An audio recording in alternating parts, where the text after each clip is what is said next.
ကိုမတီးရဲ့လူကကိုဘွားကိုမတီးဆောက်နိုင်ဘူးဒီနေ့မင်းကိုမေကွန်း3ခုမေးခြင်းတယ်မင်းဘာလုပ်ချင်တာလဲမင်းဘာလုပ်ရရင်ပျော်တာလဲမင်းဘာကိုတကယ်ချစ်တာလဲဒီမေကွန်း3ခုကိုမဖြေနိုင်သေးရင်မင်းရဲ့ဘဝကိုတခြားလူတွေကဆုံးဖြတ်ပေးနေအောင်မှာပါပဲလူတော်တော်များများကလားစာကောင်းလို့အလုပ်ကိုရွေးကြတယ်လူတွေပြောလို့ career ကိုရွေးကြတယ်ဒီဘာတွေတက်စေခြင်းနဲ့တက်ကရိုကိုတက်ကြတယ်ဒါပေမဲ့ကိုယ်နှလုံးသားကဘာကိုလိုချင်လဲဆိုတာကိုတော့ဘယ်သူမှမမေးကြဘူးလူတစ်ယောက်ကိုရွေးချယ်တဲ့အခါ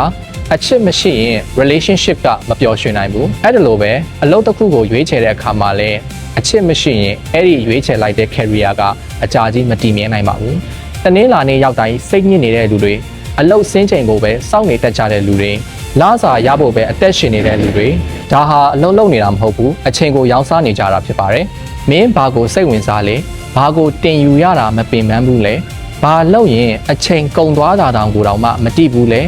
အဲ့ဒီအရာကမင်းရဲ့စစ်မှန်တဲ့လမ်းကြောင်းဖြစ်နိုင်ပါတယ်ဘဝတစ်လျှောက်လုံးလှုပ်ချင်တဲ့အလုပ်ကိုမရှာဖြစ်တာမျိုးကိုတော့မဖြစ်စေပါနဲ့ဒီနေ့မင်းဘဝကိုပြောင်းလဲပေးမဲ့အလုပ်ကလားစာအများဆုံးရတဲ့အလုပ်မဟုတ်ဘူးမင်းအချစ်ဆုံးမင်းအလုပ်ချင်ဆုံးအလုပ်ကိုတွေ့သွားတဲ့နေ့ပဲဖြစ်ပါတယ်ဒါကြောင့်ခမားဘဝမှာဘာတွေလုပ်ရတာကိုချစ်မြတ်နိုးလဲဆိုတာကိုတီးဖို့လိုအပ်ပါတယ်အချစ်ဆိုတာဘဝလက်သွဲပေါ်ကိုရွေးချယ်တဲ့နေရာမှာလိုအပ်တယ်လို့တစ်သက်လုံးလှုပ်သွားမဲ့အလုပ်အပေါ်ရွေးချယ်တဲ့နေရာမှာလည်းလိုအပ်ပါတယ်ကိုတီးပါကိုယုံကြည်ပါပြီးတော့မင်းတကယ်ချစ်တဲ့အလုပ်ကိုရှာဖွေဖို့ဘယ်တော့မှလက်မလျှော့ပါနဲ့ Life Experiences by Shin